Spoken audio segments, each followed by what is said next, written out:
Estamos aqui com o Sr. Nelson, presidente do Conselho Tutelar. Recentemente surgiu um comentário na cidade aí, através de um vídeo publicado na internet, que dava notícias sobre possíveis casos de desaparecimento de crianças aqui em Barbosa Ferraz.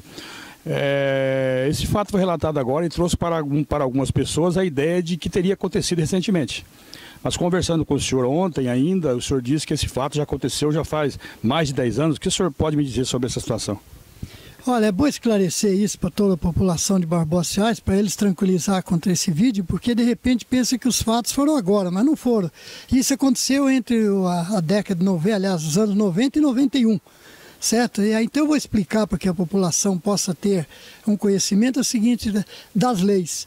O Estatuto da Criança e Adolescente foi criado em 1990.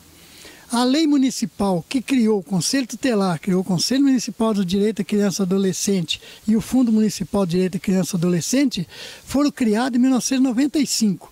E a primeira eleição do Conselho Tutelar e a posse se deu no segundo semestre de 96. Portanto, quando esses fatos aconteceram, não existia Conselho Tutelar, não existia nada. Agora eu pergunto, como é que eu fiquei sabendo, que inclusive citaram meu nome, que eu fiquei sabendo, que eu tentei até ajudar naquela época, eu fiquei sabendo no caso de uma mãe. Aí falaram para mim mais ou menos em 97, mais de 6 anos depois. Como eu estava recentemente no Conselho Tutelar, eu me interessei pelo fato e procurei uma das mães. E aí conversei com ela, ela me relatou, eu achei que havia assim, um indício de irregularidade. Eu achei, mas não posso provar que não sou a justiça, não sou a lei, né? Mas como eu achei, então eu a convidei a vir no Conselho Tutelar. Naquela época, inclusive, tinha, até antes de escrever com máquina de escrever, eu ouvi ela, peguei os depoimentos nos mínimos detalhes, tudo que ela falou para mim. Daí, inclusive, ela me citou uma outra mãe, eu também chamei outra mãe e ouvi. Aí, depois de colhido todos os depoimentos delas, eu encaminhei ao Ministério Público. E que fim que o Ministério Público deu, a sequência ou não, eu não posso dizer. A única coisa que eu soube é que um cartorário falou para mim que foi chamado a depor. E ele disse para mim, tudo que eu fiz no meu cartório foi através de mandado judicial. Então isso significa que a documentação na época passou pela justiça, foi feita a possível doação das crianças através de ordem judicial. A princípio a gente subentende isso. Eu não posso dizer que é real ou que não é. Eu não posso dizer, eu só posso dizer que na época o cartorário me falou isso. Se foi legal ou se foi ilegal, eu não sei dizer, né? Só a justiça. Eu estou apenas narrando o fato, né, que aconteceu naquela época.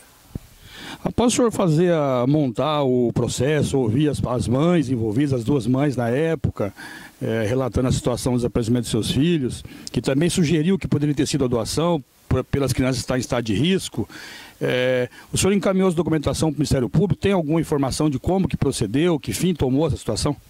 Não, eu não tive. Como eu falei, só a única coisa que eu tive foi do cartorário, dizendo que ele foi chamado para depor. Só isso. E que ele me falou que o que ele fez foi com ordem judicial. Só isso, mais nada. Eu não soube que fim levou, eu não soube mais nada. Essa situação já tem aproximadamente 16 anos que aconteceu. Você vê, terminou mesmo esse fato, pelo que eu soube, né, inclusive através do depoimento da mulher, começou em 90, terminou em 91. Então, veja bem, nós já estamos em 2014, né? Então já faz aí seus 13 anos por aí.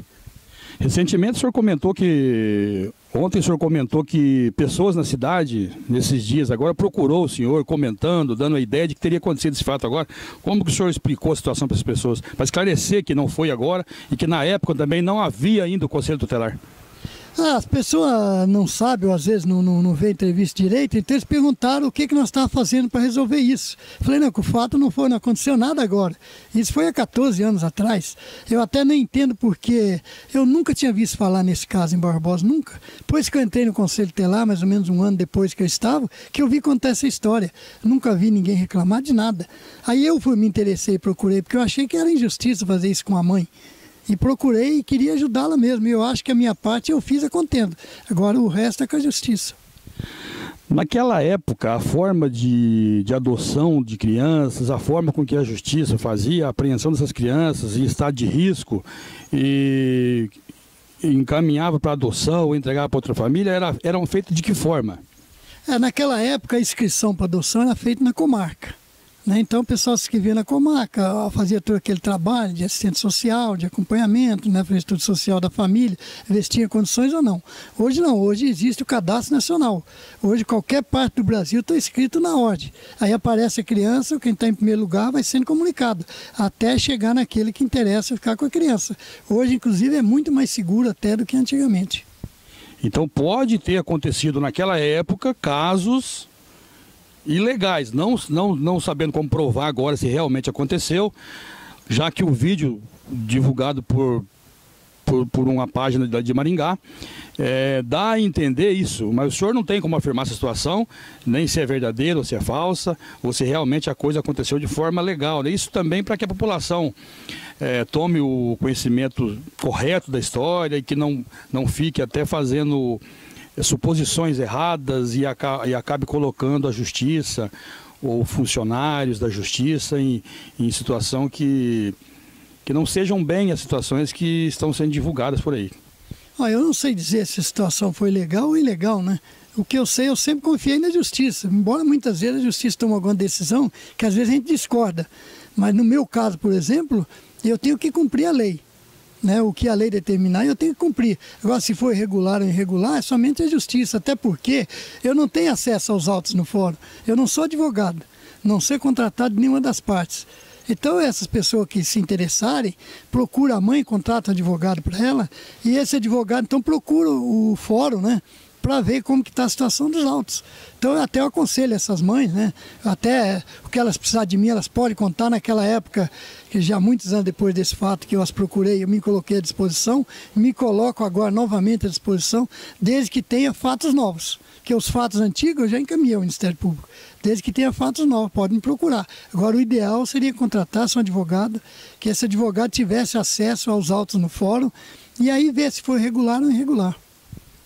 O Conselho Tutelar em Barbosa Ferraz hoje trabalha com equipe voltada para a proteção da criança e do adolescente, e vocês visitam escolas, visitam residências, acompanham, em muitos casos pede até auxílio da Polícia Militar, do promotor de justiça, da delegacia, do poder público em geral.